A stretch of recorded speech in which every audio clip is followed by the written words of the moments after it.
Hello, Random County. We're back with another episode of Random and Roulette. I am your host, as always, Spooky Suki, and I'm here with a Bozozuka car. Fuck yeah! Does that work for you? Actually, no, they're even way more annoying than that. No, Bozozuka cars are the best. It's nerds if they were car dudes. Oh, yeah. No, Bozozuka cars are awesome. They're ridiculous. Look it up on the interwebs. That might actually need to go into. They're absolutely. Yeah, I mean, we should do that as a topic. Yeah, Bozozuka cars. I'm writing that down now. I don't know what category that's going to go under, but fuck it. Well, we might have different or new categories for coming for season 2. Oh, are we? Spoilers. Well, I don't know. I said we weren't going to, though. Well, maybe we will, maybe we won't. I don't know. We'll think about it. How about that? If you have a category that you want to hear, I guess, let us know. Or not. I don't know. I don't give a shit. We're going to do whatever anyways. We're random here. Yeah. Anyway, so what have you been up to this week? Well,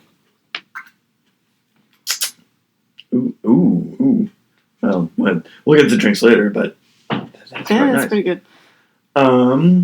Well, this week has actually, we did some cool things. So, cool by my own standards. No, I got back into the gym because the Terminator and I are doing Biggest Loser Challenge. Right. Which you'd think, well, why do these two skinny fucks need to lose weight? Well, I don't know what you look like. You're right. I'm a forward vehicle right now, so you're right. What the fuck? I'm a Bozozuka car. Oh god. But it's actually really kind of cool. It's a competition through work where it's based off of part of it is weight loss, but then the other parts of it are muscle mass percentage and body fat percentage. So you can actually win it by gaining weight, but gaining muscle mass and then losing body fat percentage. So it works for anyone of any body type, which is actually kind of awesome. Because if it was like, lose weight, I'd be like, no. I can't be a part of this group. This week I actually made a concerted effort to get back to the Y and actually do some lifts. That's right. I was gonna look to see if they were having class on Monday. Oh, for the sweaty stretchy. Yeah, I would like to go because I didn't go last week and all. So, you were in sports in high school, right? Oh, you did basketball and cross country. I did whatever I could. No, I thought you did I know you did basketball. Yes, I did basketball. And you did cheerleading. I did track.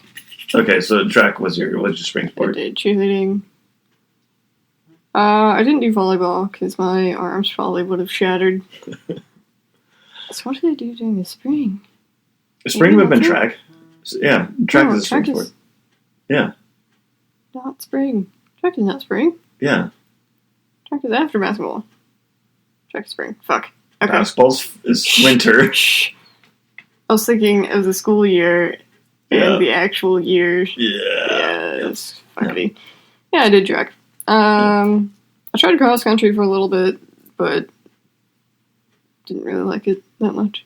Yeah. Even though I did distance running in track. Well, okay, distance running in track is very, very different from cross country. Like, cross country, you actually have to be a crazy person to do. Yeah. Like, there has not been a well-adjusted person I've ever met there's never been a well-adjusted cross country person that I've ever met.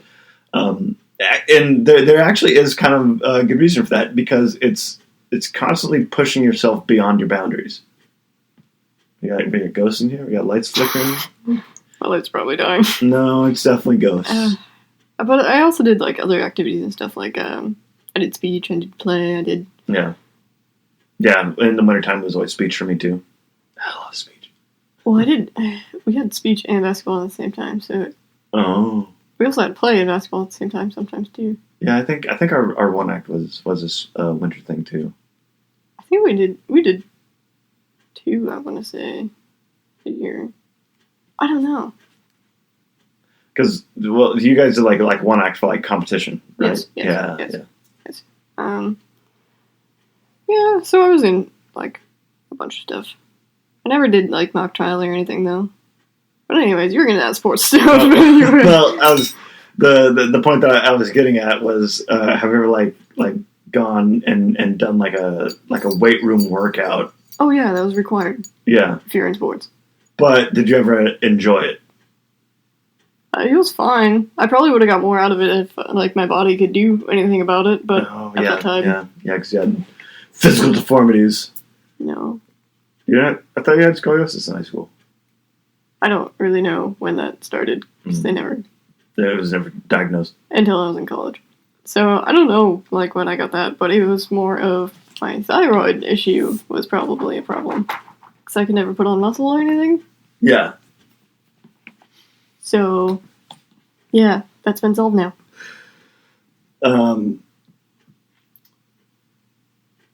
See, that's like almost kind of strange. Well, because I've always been like, oh yeah, you're just skinny because you have a high metabolism. It's like, no, you actually literally medically have a high metabolism. And that's why you are the way that you are. It's like, I don't know.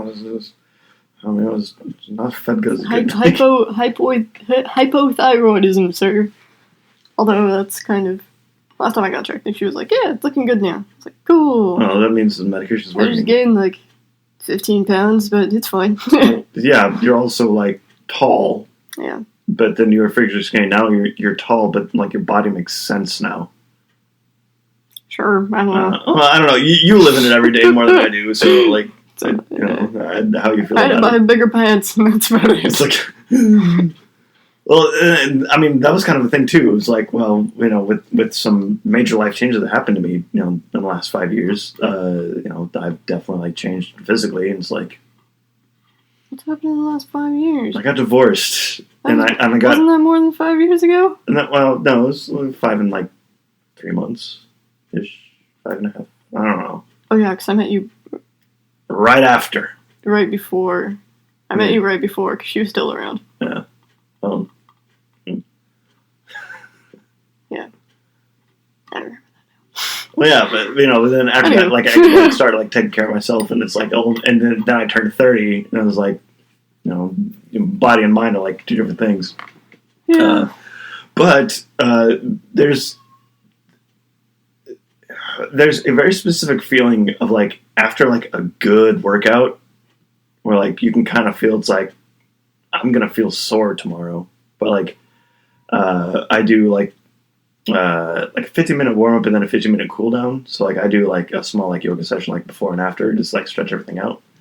So like the soreness doesn't kill me the next day. But like even now, I can still feel it's like, oh, there's like power in like in my body. Like I can feel it's like it's not soreness or tightness. It's like no, my muscles exist. No, now when we go, I am always like, oh my god, I'm going to be so sore. And then the next day I'm fine. Oh yeah. But I think that is also from the same issue.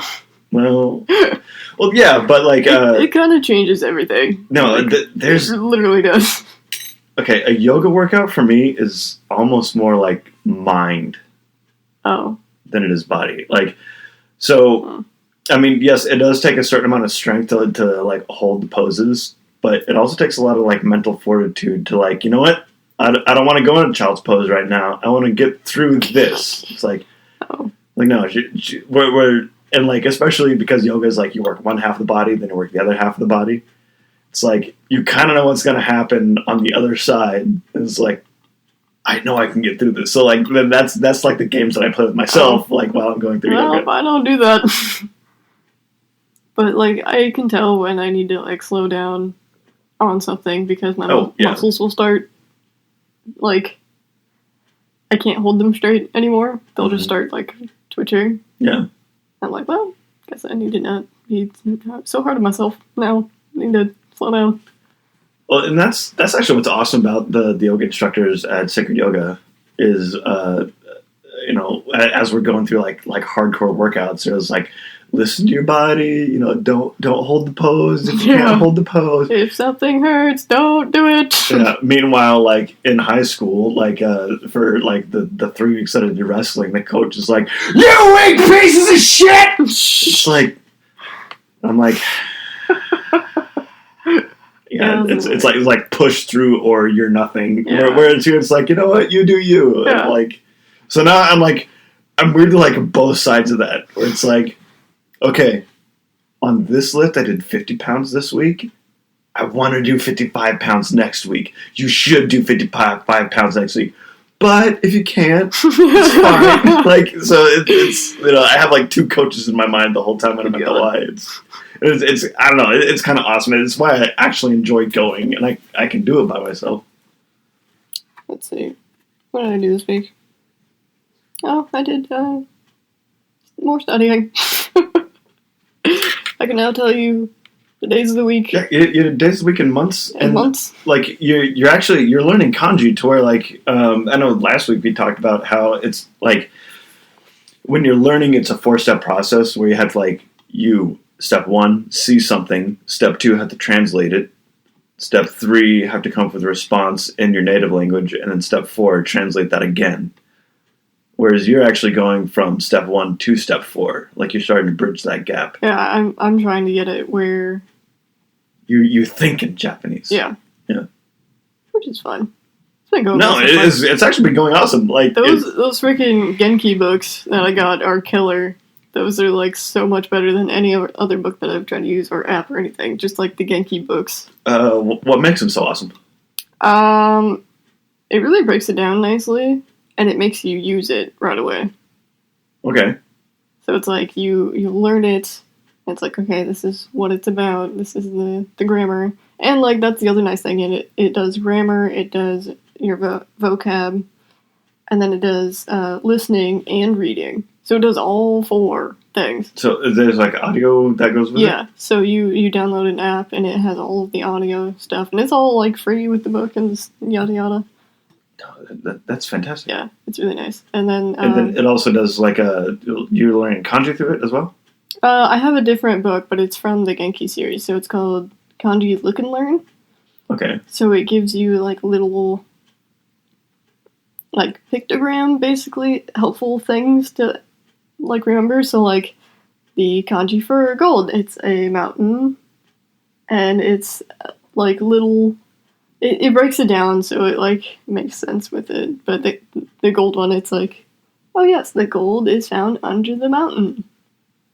So that's why the little lines are there. It's the little gold bars.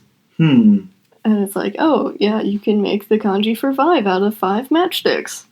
And stuff like that. So it's like, just little helpful things, and it's like, oh, it helps you remember, really. So this isn't meant to be reductive, but, like, each kanji, like, actually has, like, a story? Kind of. Or is that just how people learn? No, it's just to help you learn. It doesn't actually have a story behind it most of the time. Okay. Some of them do relate to you. Because I didn't know, like, okay, so this is actually just like hieroglyphics that we just, like, are decoding? Some of them kind of are. So, like, the one for the sun, yeah, it is. Kind of a hieroglyph for it. Yeah, it's a story told in pictures. Yep. And that's the language. Like. Yeah, but, like, it really breaks it down like that, and it's nice. And then it gives you both readings, and it will highlight which ones are, like, more important to learn. So it's like, oh yeah, this reading gets used way more than the other reading. So, I don't know, it's good. It's been good. No, and you've actually, like, been kicking ass with that. Like, I know you might not be able to see it from, like, your side, but, like, from my side, it's like, no, she's actually getting good at this. The way that you're progressing makes me want to, like, learn it just so I can help you learn it more. Yeah, but then I'd have to teach you. That might be helpful, too, sometimes. I don't know. No, that's actually a real thing. One of my 5 favorite brothers, he teaches religion and is also a man of the cloth. And yeah, he said that, like, yeah, teaching stuff helps me learn too. Like there's actually there's a connection there to retaining information. Yeah. Because you have to be able to teach someone else. I'm definitely, I have to write it down. I have to be writing it. Otherwise, I'm never going to remember. Yeah. So while I'm usually writing it, I'm going through the pronunciations in my head. So I'm like writing it, and I'm like, oh, this one's Hito for person. So that helps me a lot. I gotta be writing shit down. Alright, what else? Oh, well, this morning... Beck died today! Oh, God. Beck? Yeah. Well, I mean, yesterday we lost Lisa Presley. Yeah. No, Beck died a couple Yeah. No, John Beck? Yeah. Yeah, that was a couple of days ago. Yeah. I think. Literally in my notes is a fucking Fukin. Beck died. Yeah, that was a couple days ago. But yeah, Beck died. I don't know, man. Fuck. I'm not saying 2023 is cursed, but Jeff Beck. There we go. Yeah. I was thinking John. Mm-mm. So I ever knew him as Beck. I'm a loser, baby. So why don't you kill me? That's the wrong one. Wait, that's not the Beck? No, you're talking about Beck David Hansen, not Jeff Beck. That's not the same guy. Oh, so then I had to be... Oh, okay. No. So that Beck is still alive? Yeah. Oh. There's two! Jeff Beck is an English guitarist. Rose to prominence as a member of the rock band The Yardbirds. So no, not Beck that you're thinking of. Are you sure? 100%. There can't be two. Yeah, no, the other Beck, his first name is Beck. Oh, I thought that was like Madonna, like he just had one name. No, it's his name is Beck David Hansen. Oh. His first name is Beck. No, he's only like 52. So who's this other guy? Wait, he's 52? Yeah. Well, I guess, yeah, he was like 20 years ago, so that does make sense. Yeah, no, Jeff Beck he was a guitarist. Guitarist. So no, not the same guy. Was I bamboozled? You just didn't look. Well, I saw Beck and I got really sad. Like, I mean, almost the same effect, like Ken Block dying. I'm like, no, I can't. I can't lose two childhood heroes. Yeah, no, the guy that you like is still alive. Okay, but he is 52, so any day now. Well, no, dying before 70 is too young. Oh God, no! I was talking about the beautiful scenery outside today. Oh yeah, where I was rudely interrupted.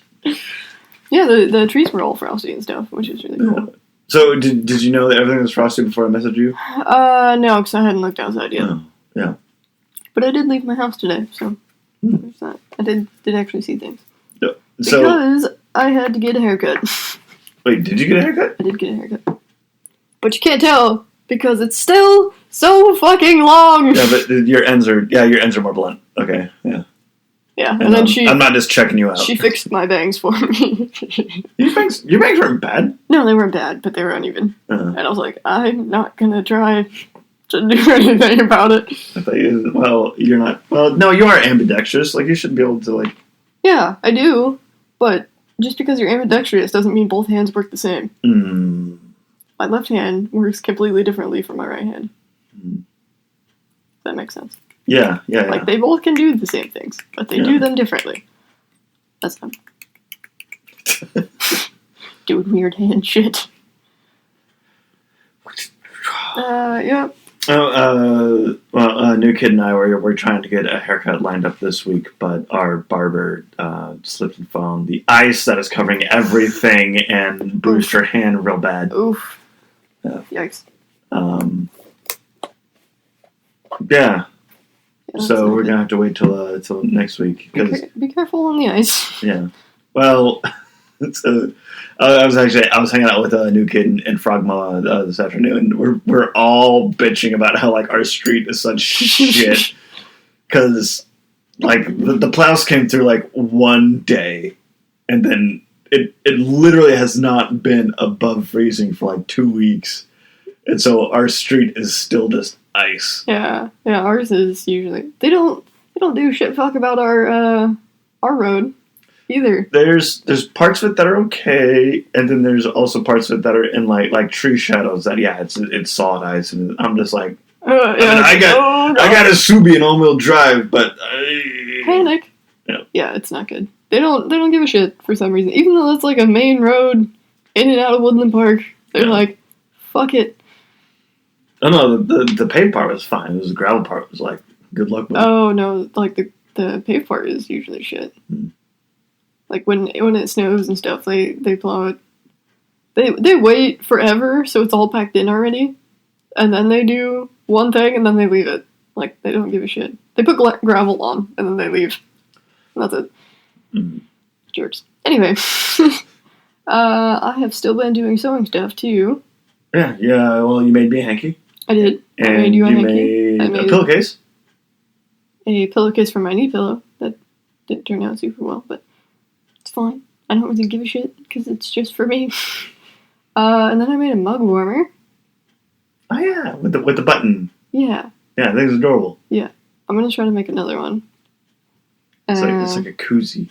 I got a pattern for a skirt that's supposed to be a level 1, so we'll see how that goes. There is a subreddit that's r/sewing. And I know there's a lot of like support. Like you'll have to like filter the subreddit by like not only like popular but like all time. I usually just go by like new.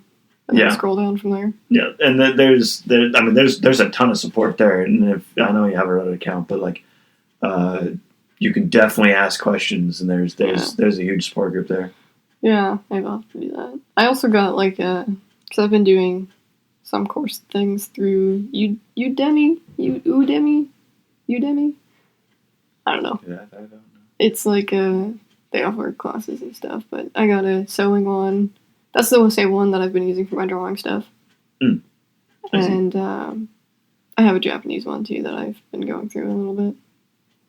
I really wanted that dude's vest from Damsel in Distress. Oh, it looked so cool. She had another one this week. She has them sometimes. I need to actually get like proper measured because I know the last measurements that I have, my I don't think my chest and waist are what they were. I have the measuring tape, sir. Yeah. I am technically a seamstress now. Yeah. Even though I'm not a very good one. But no, the fact that she's like put down like dude stuff, and I was like, oh yeah, looks so cool. They are cool, but they're just like they're expensive, but they're expensive because she makes them out of like bomb ass material. Well, yeah, and they're custom tailored, like yeah, like they're really good. I wonder if you can do special requests through her. Like, I don't think so. Because what they work on stuff like 6 weeks in advance because it takes. Well, yeah, because it's all handmade. Yeah, like they make everything. You have what 4 pieces from her? Oh God, I have so many. I have so many. I haven't bought anything from anyone else. Like all of my corsets that I use for my back are from her, and I have skirts from her. I have like 4 tops or something from her. Like, I just have a shit ton of stuff from her. Well, you have a bunch of aprons, too. Oh, yeah, I have 2 aprons. Oh, that's another pattern I need to get. I need to get some apron patterns so I can make some aprons for us. I need to find you some shark fabric. I looked... Well, you found that one, but it was like that little hanky that was one. that was only like pocket. Yeah. Those are only, what do they call those? Something pocket squares. Pocket square? Not pocket squares. I forgot. They have a special name for them, but quarters? Something quarters. Fat quarters. Fat quarters, that's what they're called. Don't know why, but they are. Well, because I know like a bolt of fabric, like the width of it is always the same, but then there's like a built-in fold. That's the selvage. And then it's always yards off of the selvage. Like that's how when you get like fabric from like Hobby Lobby or like Joann or something like that. Yeah. Like it's always folded in half. Yes. And it's like the width of it is always the same, and they're just paying for the length. Yeah. Yeah. Yep. So I don't know if if a fat quarter would be like a quarter yard from the selvage. No, it's just like it's a certain size square. It's used more for quilting stuff. I think. My mom and I should probably know all about that. My mom does a shit ton of quilting. Yeah, so does. So does my mom's mom. My mother-in-law knows a lot about quilting. She knows a lot about sewing stuff too. I've packed up all of my stuff because we're going down there this weekend. And so I think that's what we're going to do while they're working on the house. Well, that sounds absolutely fantastic, actually. So I'm hoping we can get my sewing machine cover done. Because Mochi keeps trying to eat my thread. Little orange dingus. No, quilting is like... It's like painting and geometry. I don't know, there's actually a lot of weird parallels with like woodworking, which I don't know. Maybe that's why my grandma and grandpa got along so well, because my grandpa was a woodworker, my grandma was a quilter. But yeah, there's a weird thing of like coming up with a design in your head and then making that become a thing. Yeah. Quilting's crazy. I don't know if I'll ever get into quilting so much, but I want to mostly do like clothes and dresses and stuff. Mm-hmm. So we'll see how that goes. Seems interesting. Gotta not suck first. well, this is the third show I'm saying it in, but yeah, of course you're gonna suck at first. That's the first part of being good. Yeah, but I gotta figure out like what the heck's going on with my machine too, because I tried to do a certain stitch and it was not too pleased about it. So I gotta figure out what was going on there. So I gotta ask her that this weekend too. Oh. Well, yeah. See, and you have like resources of an expert like that. That's absolutely fantastic. She's amazing. Yeah, I'm excited about it. Any artisan needs to learn their tools. Yes. No, 100%. Any like some of the shit you can get away with not knowing. Oh man, like you spend enough time in the art world and you can just like, nah. Oh no! Okay. Like, are you talking about like artisan things, not art specifically? Yeah, talking about artisan. Well, yeah, like anything, like using another blacksmith's hammer, like it wouldn't feel the same. Or like there are a couple of saws and chisels that I use that they are my go-to because I know what they're gonna do. Like I know how to work with them so well. I don't think I have any of that. I can't say I have like a favorite. No, but like understanding your sewing machine.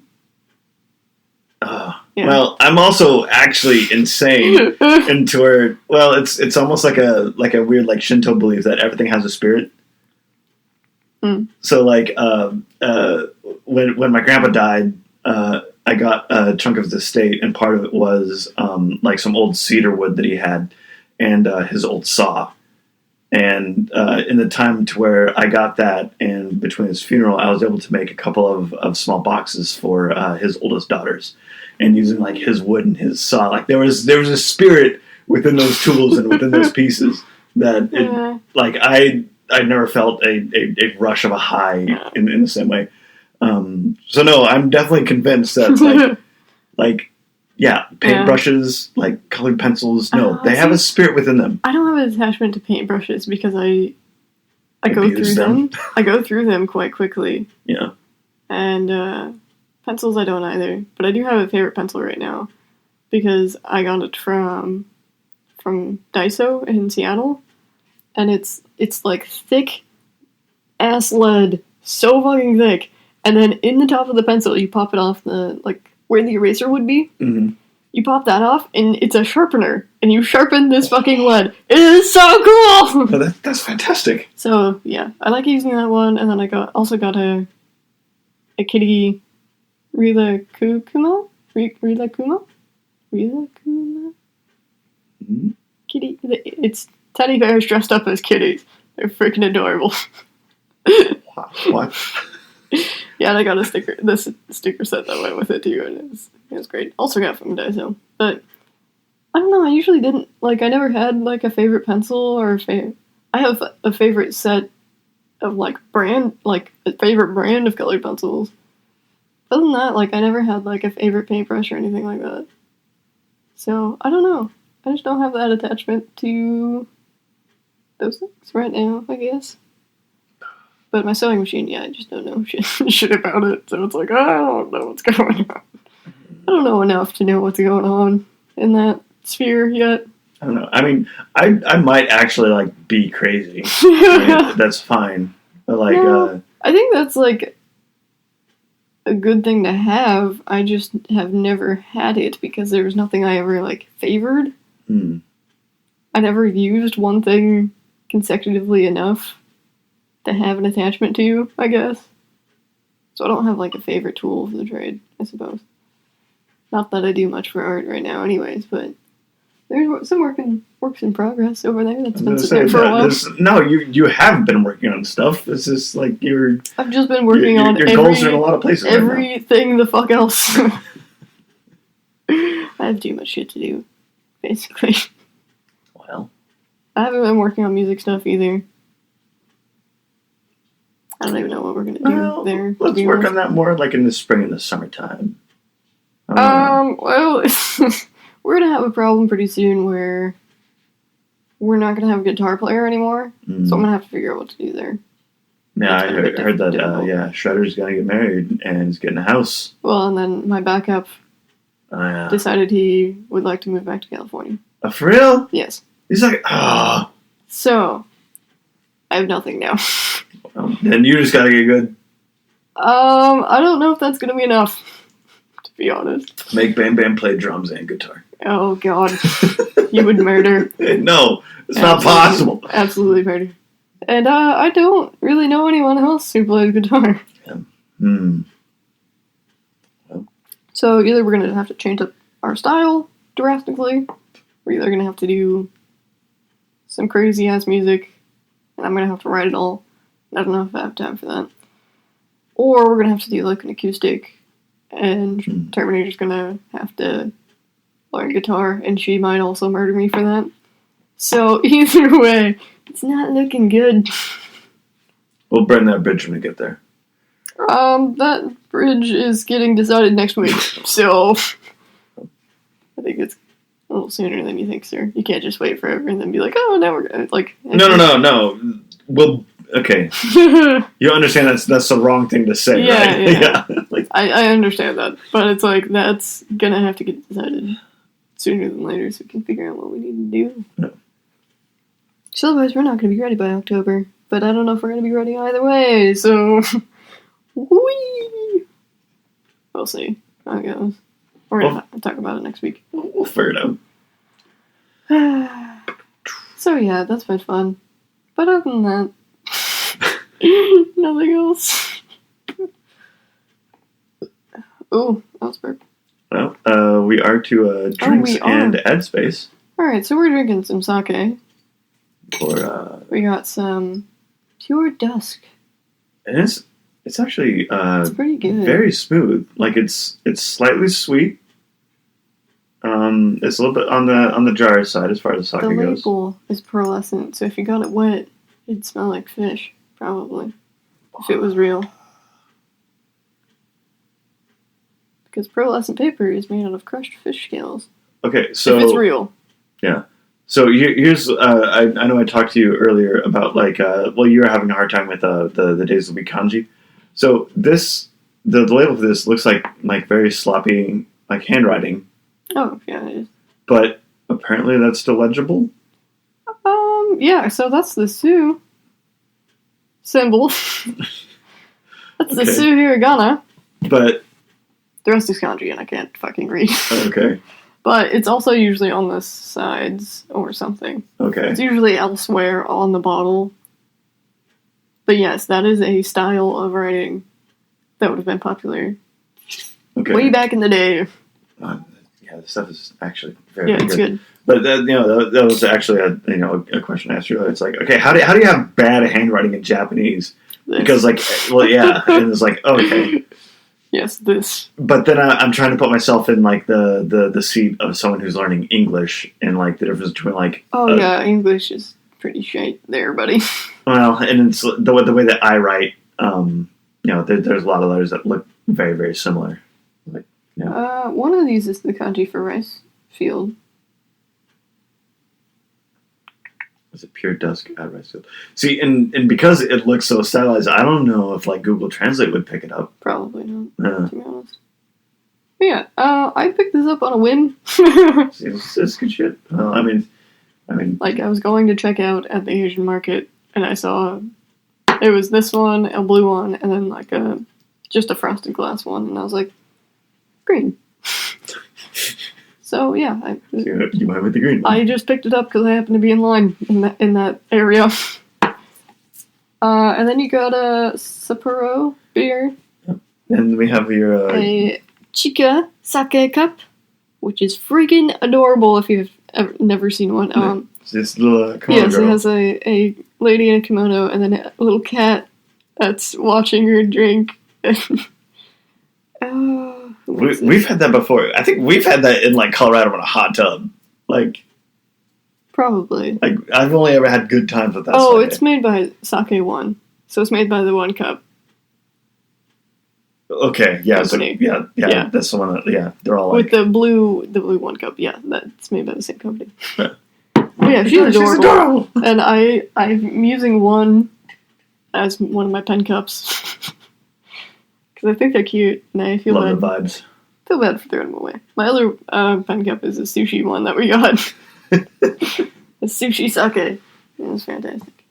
Yes, so that is what we are drinking. And some water. Some mizu. Mm. I said that was Japanese, but in a British accent. That was horrible. We got some mizu. That's Australian. Okay, yeah. It always starts with oi. Yeah. Anywho. Well, speaking of Japanese. Yeah, well, now let's quickly hit some ad space here. Real quick. Oh yeah, so, we have ad space. We have.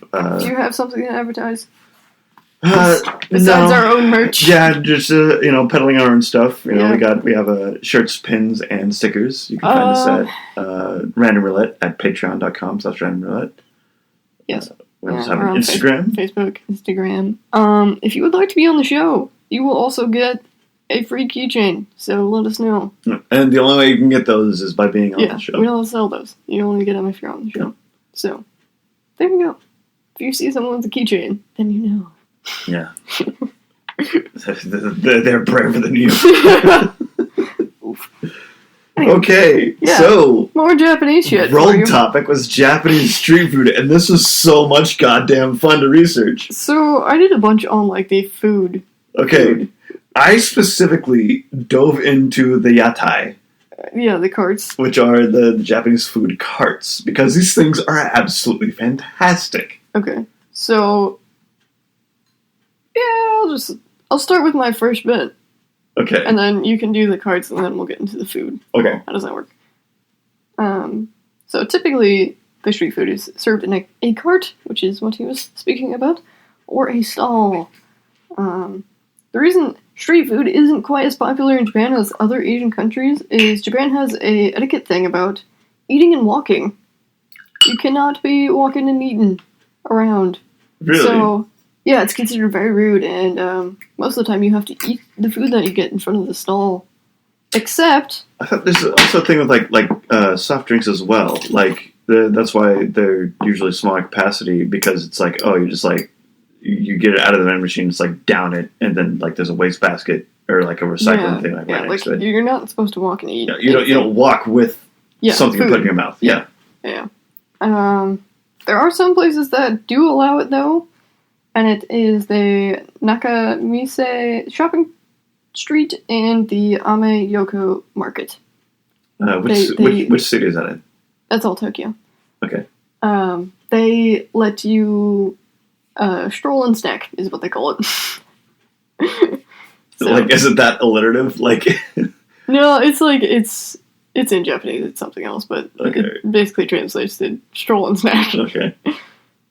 But yeah, so okay, let's dive into these carts. Okay. I guess. So these things are way cooler than you could ever expect them to be. So they're called yatai. They are. Oh God, I was just trying to turn it a little bit. Well, because I'm not reading my notes. So they're two-wheeled carts that are usually like pulled. and like a lot of Japan is kind of hilly. So it's like you're in this thing and like you're moving it yourself. Like you don't have like a draft animal like a donkey or an oxen because they don't really exist in Japan. They are like IKEA level space saving. These things are fantastic. So they're about like 7 feet long and about maybe 3 feet wide. Jesus Christ, how much do they weigh? They gotta weigh like a shit ton. I tried to look at how much they weighed, but I could not find an actual figure. Well, probably because they're all different depending on what setup for food. And a lot of them are actually like built out of like Japanese cedar wood, so like the framing of it is light. Yeah. But and then they're also like 6 to 7 feet tall, so they're kind of like tall rectangles, and then they're narrow.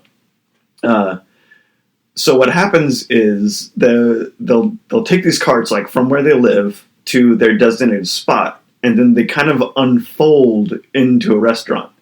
So like from underneath they'll pull out like benches, and then like the tops will fold down and it'll become like walls, and then the very very top will unhinge and it becomes like a roof for this whole thing. So then you have like a kitchen area, and then also like a seating area. And then where the cart is there's like a small stove, and then you'll have like your cooking ingredients underneath, and everything folds back into this really really tiny thing, because then at the end of the day, they gotta drag it back. Yeah, they have to fold it all back up and then bring it back home.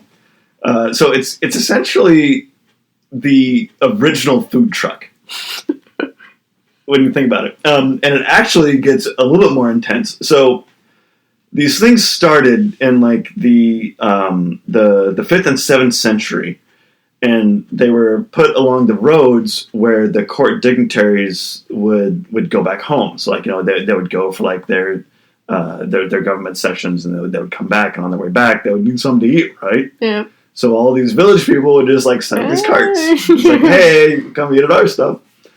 And so they serve very traditional food, so like ramen, gyoza, tempura. It's kind of like their main staples. And there's also some that just serve drinks. So there's some that they just serve booze, which is awesome.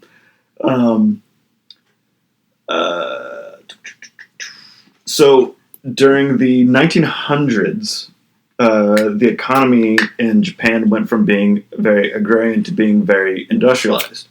So a lot more people were moving to the cities. So the yatai kind of evolved along with it, and they kind of became like the supper spot. So like at the end of the day, when people are going home, they would stop at these carts to go get a bag to eat before they went home. And so everything became a lot more urban. And it wasn't actually just Japanese food at this time. There was a lot of like Korean and Taiwanese that actually had yatai. Yeah, and then in the 19th century as well, some of the French foods came over. Yeah. So there's like crepes and shit. Yeah, there's actually there are people now that actually do. They operate like French cuisine yatai, which is insane to me. Yeah, so these things, they're really, really popular, but as things get more and more popular, things tend to get exploited. Mm-hmm. And if anyone knows anything about, how economies run in Japan, the Yakuza got their fingers in these things. Of course. So around the 1950s, everything was actually like, We'll back up a little bit. We're not going to get there yet. So there was a pretty big event that happened in 1945. And so... Don't suppose you know what that is? Yeah. And during the rebuild after World War II, yatai became very, very popular because they can get food anywhere. And it became actually like very, very crucial to the rebuild of Japan.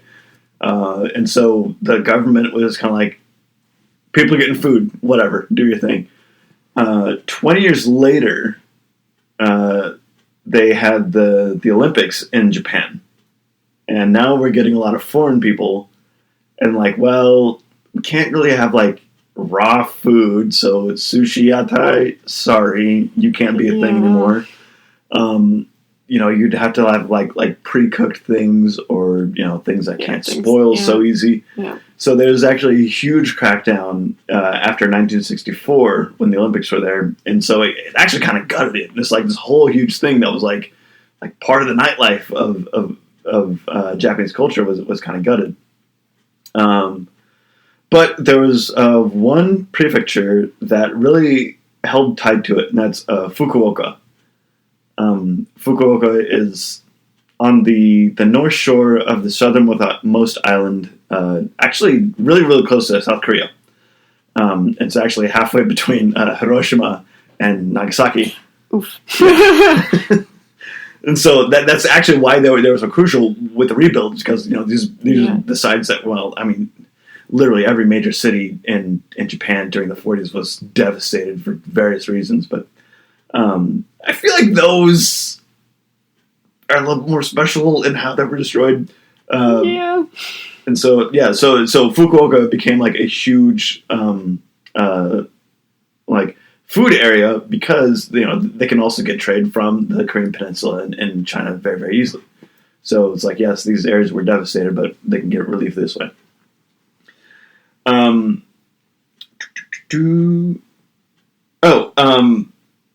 So after the 64 kind of like crackdown on this whole thing, and this is also during the rebuild, like 1964, that was 20 years after the bombings. Yep. So they almost had to like kind of like reinvent how they're doing stuff. That was the rise of ramen. We've talked about that in one of our other podcasts. Yeah.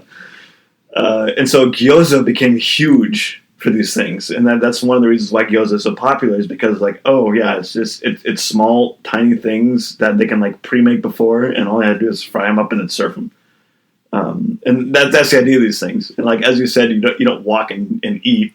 Yeah. So you go to these little carts, you sit down, your food is ready in like 5 minutes, you eat for another 5 minutes, and you're gone. Like it's fast food.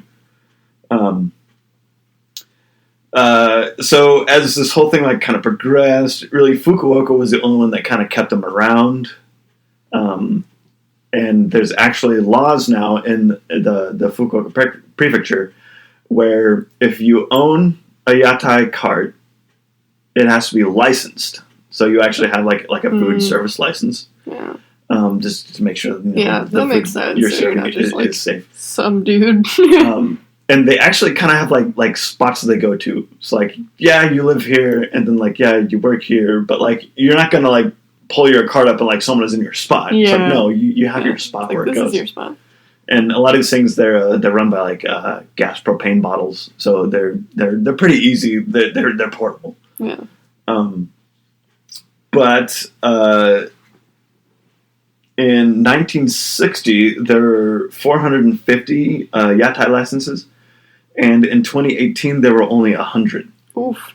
And the reason why this is because in the early 90s there was a law passed where if you have a yatai cart, it has to pass to a direct descendant, or the license will lapse. Oh. So they're actually like heirlooms. Whoa. So like these things are like family jewels. Yeah. It's like you have to run the father's business. Yeah. So in a way, it's almost like Eastern European like Romani people, how they put all their stuff in their cart, and like that's where they live. And then like it almost becomes like not only like their home, but like it's an extension of themselves. Mm-hmm. So there's people that run these carts. Like when you're sitting at the restaurant, you're kind of like in their house a little bit. Like you're in the place that they live, and like just watch this. There's tons of fantastic videos on YouTube of these yatai workers that just like unpack these things and like how efficient they are. Yeah. And, like they've been doing it for years. So cool. It's absolutely fantastic. So it's a little bit on the decline, which is kind of sad. Yeah. Yeah. But and again, these are the reason why these. I also think it's because like more of the markets are picking up. They are. It's the reason that those are declining. No, you're actually exactly right and on the right track. There aren't a whole lot of ramen yatai because they have actually moved to storefronts. Yep. And that's why, in my research, it's not considered a street food anymore. And neither is the gyoza. Really? Yep. Oh. We'll get to that, though. Okay. I just got a couple more things left, which are, So, in 2019, they actually issued 14 new yatai licenses. Ooh. So, if you actually want to move to Fukuoka and open a food cart, it is definitely available to you. But the legacy law still does exist. So, you would have to pass it on to your descendants, or it will actually lapse, and it just won't, it'll go vacant again. There is a little old lady that runs one, and she is the last yatai cart in Kunamoto, which is south of Fukuoka. And her her marketing technique is, I have the most expensive toilet in the prefecture, because her cart is across the street from a new park that cost the city $90,000 to build, about 110,000 yen. And so, I mean, these things don't have running water because they don't have carts. So if you have to use the restroom, you go across the street to this park. So she says, yes, I have those beautiful toilets in all of Japan. Oh my god. I don't think she's going to pass it on to one of her descendants, and I don't know how much longer she's going to be around, but yeah, her thing is she just sells booze out of this cart, so it's like, God. I want to go there so bad. That's amazing. Yep, okay. So the last thing that I want to touch on with the yatai is they operate from 8 p.m. to 4 a.m. So they're also very, very much like a nightlife. Yeah. So it's like, I don't know if you've ever partied with Japanese businessmen, but they like to drink. And, it's like drunk food. It's quick, greasy, just good, hearty food. Soak up some of that booze. Yep. And, yatai, they're absolutely fantastic. And, like, everyone that owns these things, they're just line cook type dudes where they're just kind of greasy and, like smoking as they're cooking. It's like... yeah, this is fun. The whole vibe of it, this is fantastic. Like, yeah. So, yatai. Yeah. Alright, so let's get into some of the foods that you'll find on the streets in Japan. The first one I have is takoyaki. Do you know what that is? Takoyaki. Takoyaki? Yaki is... seaweed? No. So it's a gooey ball-shaped snack. No, yaki is rice. No. It's made from flour, butter... flour batter, not butter. Jesus Christ. Octopus, tempura, ginger, and green onion. It's the balls with the octopus in it. Oh. Yep. Takoyaki. Usually topped with sweet and savory sauce with mayo, Japanese mayo, which is different. Cubey mayonnaise, yes. Green lard and bonito. Takoyaki stands are ubiquitous in Osaka. I wouldn't imagine why. It's almost like they have all the octopuses. All the octopus. No, that was also something that I found insane. Well, I mean, insane. Like, you think Japanese food is, Japanese food. Same with like Chinese food. It's like, American food is like, no. If you get American food in Montgomery, Alabama, it's going to be very, very different than Minneapolis, Minnesota. Yep, it's like, absolutely. Street food in Fukuoka is different than Osaka. Here's a real fun one. Taco tamago. So you know what taco is now? Mm-hmm. It's octopus. Yeah. Tamago.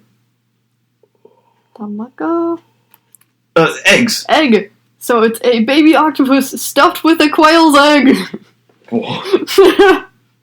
This is a street food? Yes. It's you get it on a stick.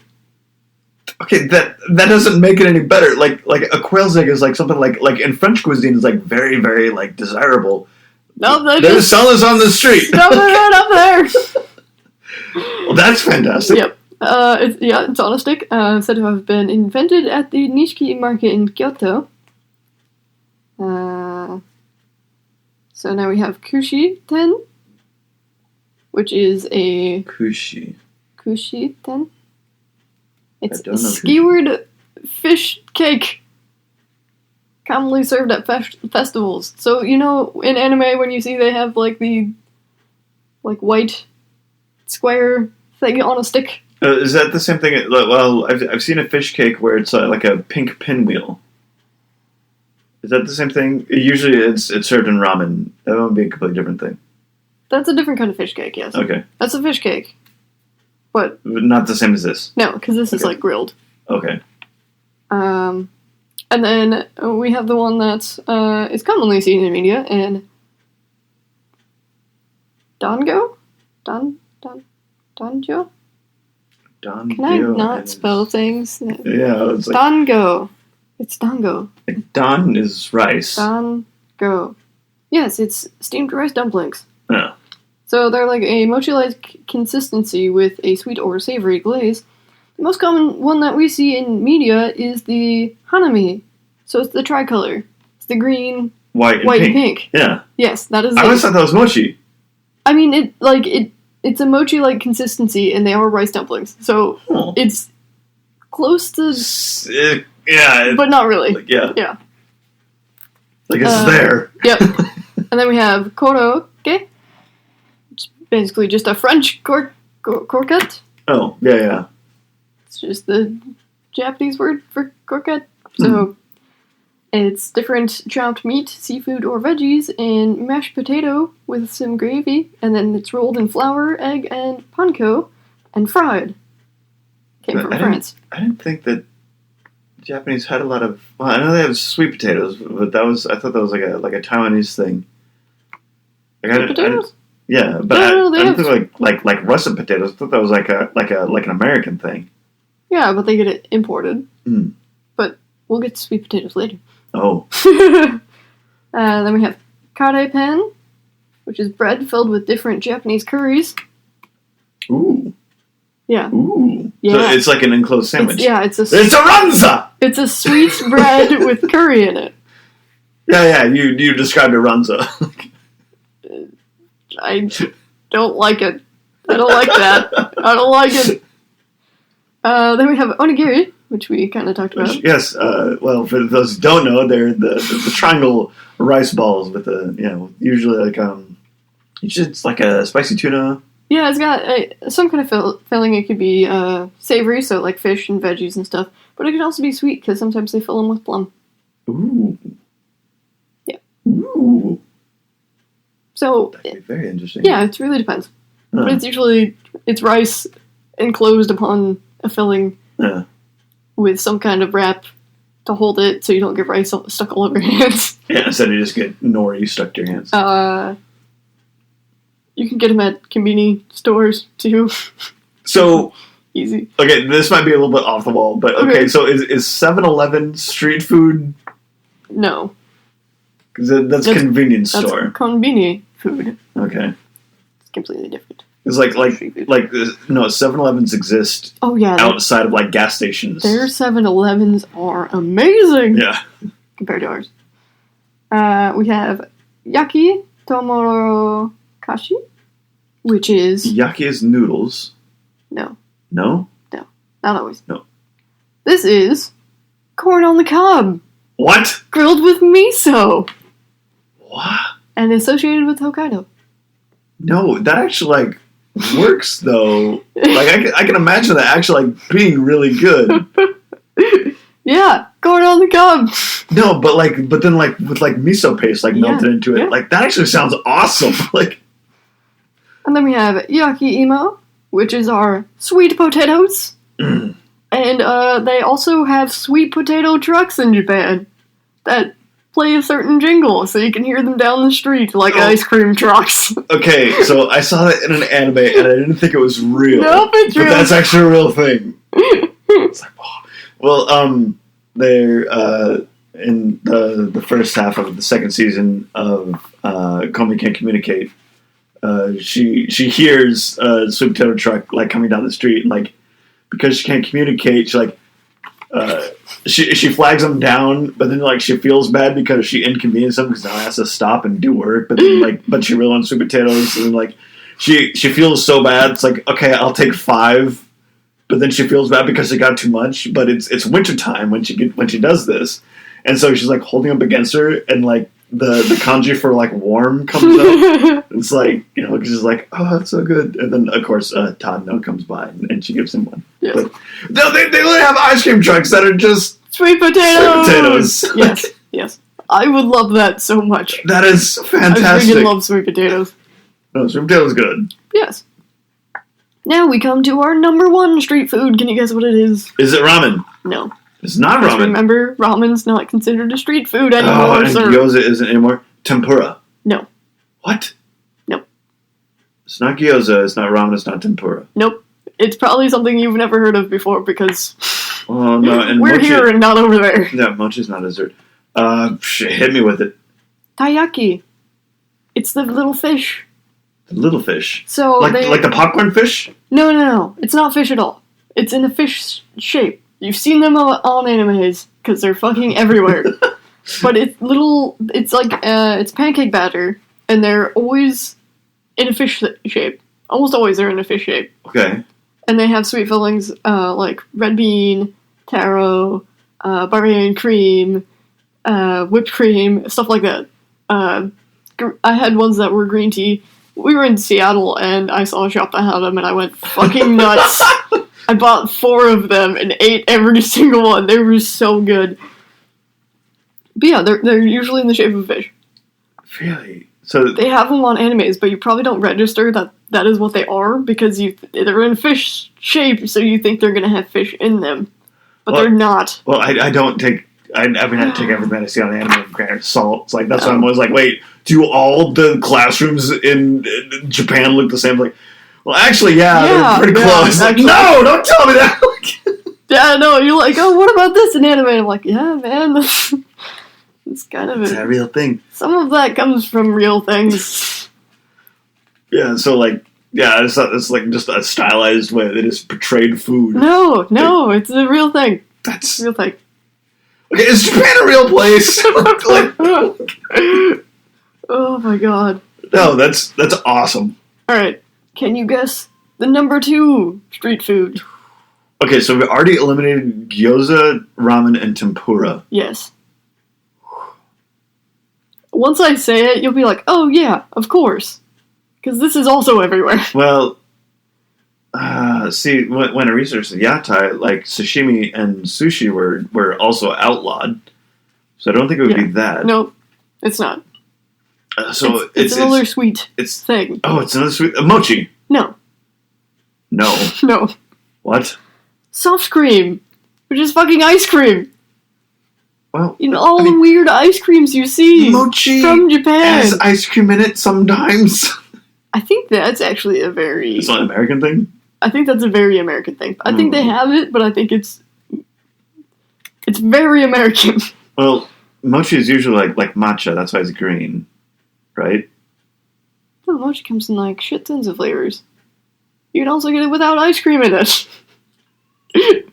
No, but like mochi, like when you see like people like actually like using the hammers and actually like pounding the rice. Yes. Like it's usually green because there's matcha in it.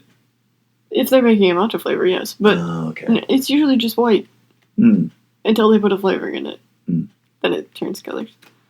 No, it's soft cream, which is creamier and thicker than your average soft serve over here. It's the second most popular one, and it comes in a bunch of weird-ass flavors. Oh, but do you have them? I know of them, yes. Well, what are the weird-ass flavors? Squid ink is one. Matcha, which is not really weird to us, but would be weird to like normal people. They have 24 karat gold. Okay, well that's pretentious. They have clam chowder. What? Yes, there's a clam chowder. This was sweet. Like clam chowder is like creamy, savory. Okay. Yes. So yes, there's charcoal. Charcoal flavored. Charcoal flavored Has charcoal in it, so it's black as fuck, and it'll turn your mouth black. Yeah, we really shouldn't have bombed these people. They got weird. I could probably look up more flavors, but those are the ones I just know of on top of my head because I've read or seen about them. That's really. It's, I know charcoal has a lot of medicinal properties. I know so does rice and so does green tea. But those are things that go on your body, not in. Oh, here we go. Here's some more wasabi. See, I get down with that though. I don't know if I would get down. Wasabi ice cream. Yeah, I get down with that. Sesame. I say. Sweet potato. I actually have some sweet potato ice cream in my freezer right now. That could actually be kind of awesome too. It's really good. Miso. Did I say that one already? Nope. Miso. Yeah. There's just a lot. Black honey. Black honey. Caviar. They just have weird. These are their sweet cream. Yes, this is sweet offerings. Cream. Yes. Wow. Apparently there's a garlic one. It's yeah, I'm just straight up just looking it up. See, I don't know how much of that is seaweed. ingenious and how much of that is just let's see if this works. There's from no, this is a good idea. You just don't know it's a good idea until you understand it, or how much of this is they haven't said no yet. There's two different thought processes there. I know of the Squid Ink one because that's the one that they made James May try on Man in Japan. Squid Ink is actually a form of excrement for the animal, so Squid Ink has me got weird. It's essentially it's pee. Yeah, so in your ice cream. Yeah, so the squid is peed in your ice cream. Yeah. So that one would be harder for me to do. But garlic ice cream, I'd try it. I saw one. It was a video of a Jesus Christ, matcha one, and there was matcha mixed in with it. But then they dipped it into the powder, so when you go to eat it, and it showed a video of people eating it, and that's what happened. It was amazing. But yeah, so that's the second most popular street food because who the fuck doesn't like ice cream? And who doesn't want to try ice cream in weird ass flavors? So when we go to Japan, we're gonna get you some wasabi ice cream.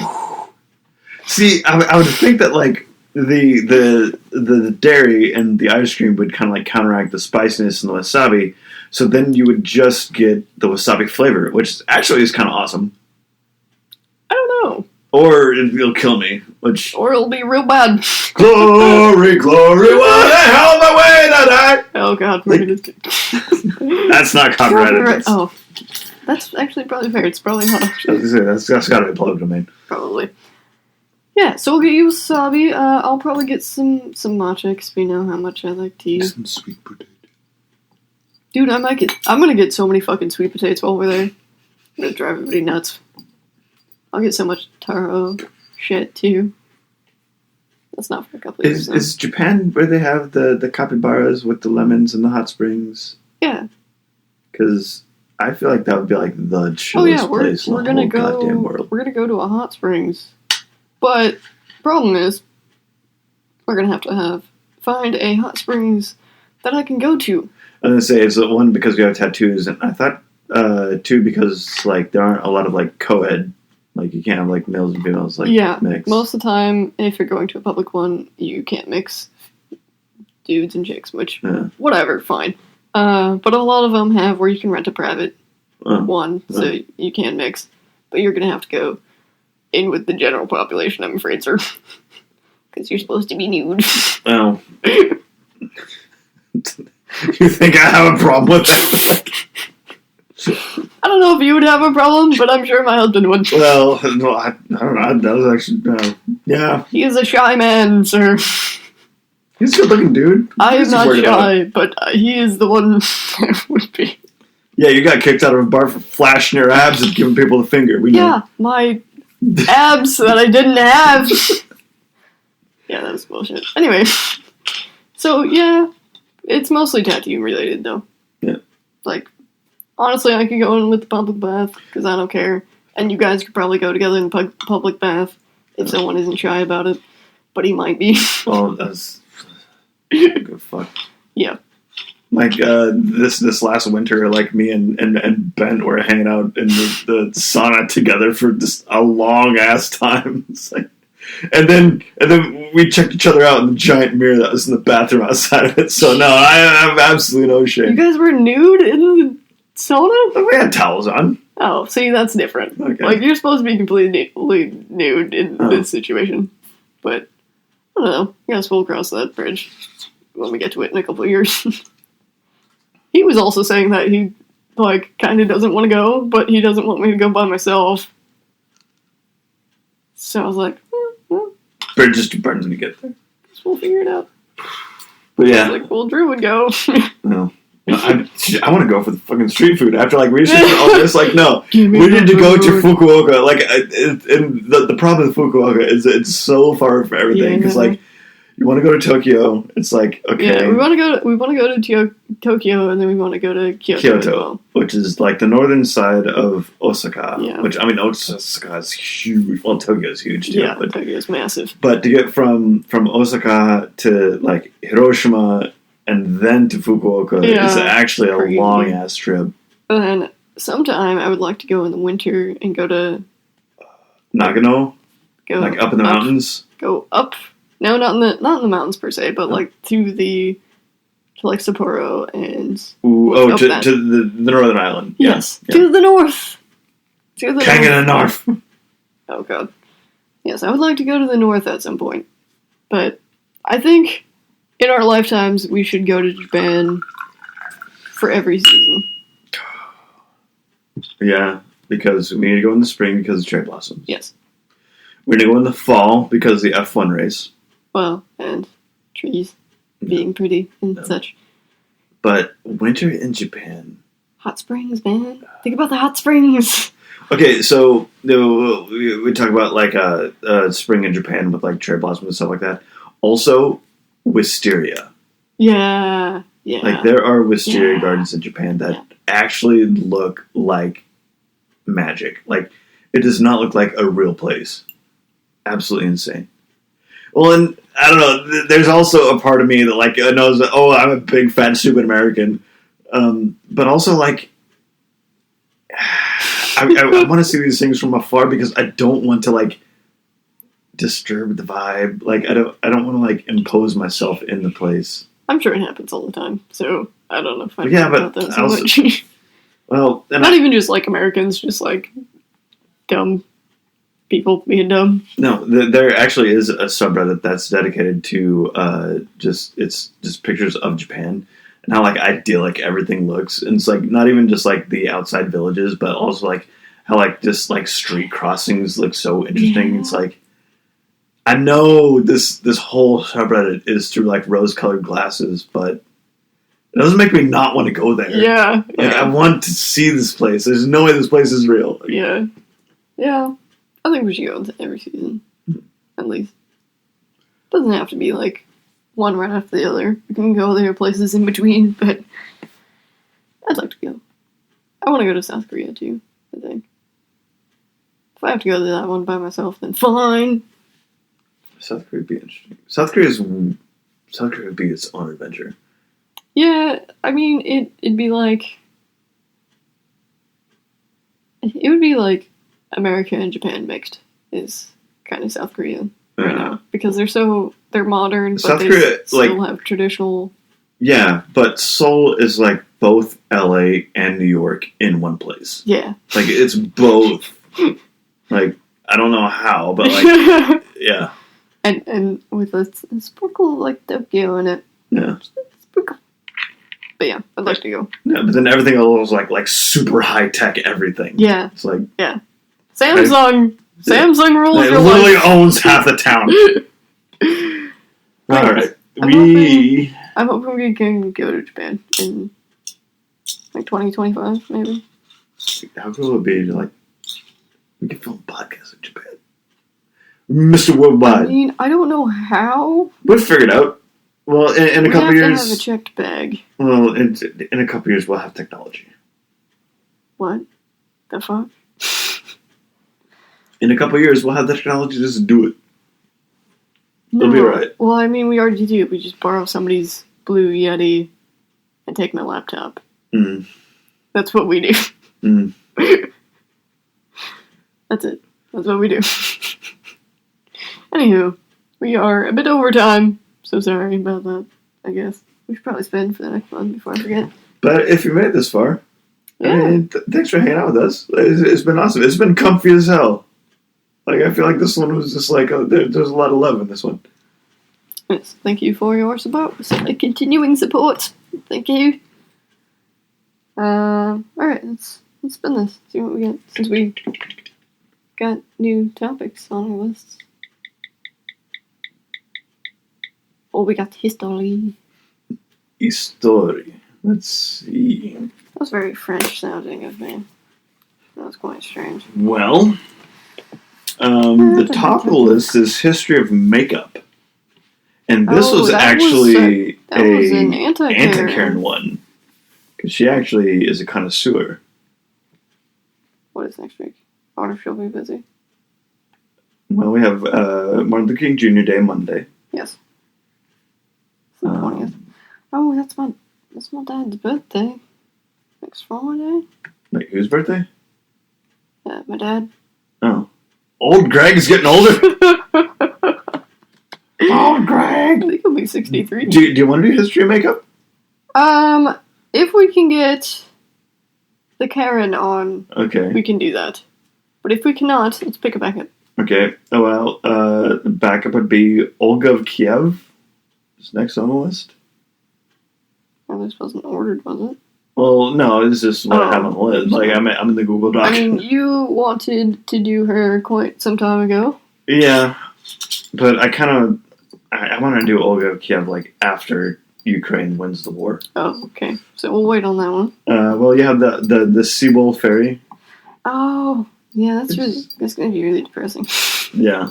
How depressed do you want to be this week? Well, if we don't want to do the Seabold Ferry and the tragedy that it is, we have the history of longboards.